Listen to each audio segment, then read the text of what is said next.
لم يشارك في هذه المحاولة الانقلابية الفاشلة غالبية عناصر المؤسسة العسكرية، وكذلك المؤسسة الأمنية لم تشارك، وواجهت هذه المحاولة الانقلابية الفاشلة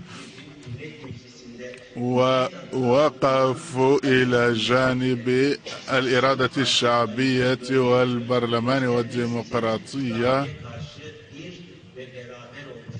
وقد وقفوا إلى جانب الشعب في وجه المحاولة الانقلابية، ولذلك فأنا أحييهم وأثمن موقفهم. وأنا أشكر كافة النواب من الأحزاب التي وقفت في وجه الانقلاب.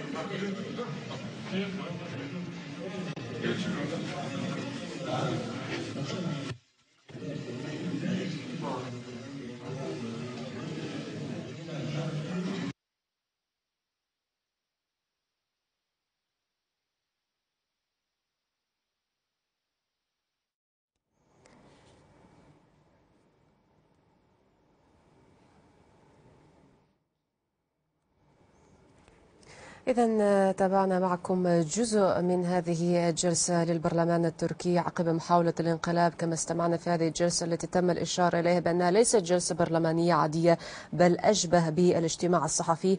أبرز ما تم الحديث عنه في هذا الجزء من الجلسة بأنه ثبت لنا أنه لا أحد يستطيع أن ينال من هذه الدولة ووحدة الدولة. قال بأن الشعب التركي طوى صفحة الانقلابات، وأن الدولة التركية ذات سيادة ولا يمكن تقسيمها أو بث الفتنة فيها. وأيضا كانت هناك أيضا تصريحات في هذه الجلسة واتهام موجه لفتح الله جولان بوقوفه وراء محاولة الانقلاب الفاشلة، كما استمعنا في جزء من هذه الجلسة. أعود مجددا إلى ضيفي من اسطنبول الباحث السياسي بكير تجان. سيد بكير، لو تشرح لنا الآن ماذا حدث في هذه الجلسة تحديدا، واستمعنا إلى بعض التصريحات التي وجهت الاتهام لعبد الله جولان بالوقوف وراء محاولة الانقلاب. سأعود إليك بعد قليل سيد بكير، لكن أعود مجددا إلى جلسة البرلمان.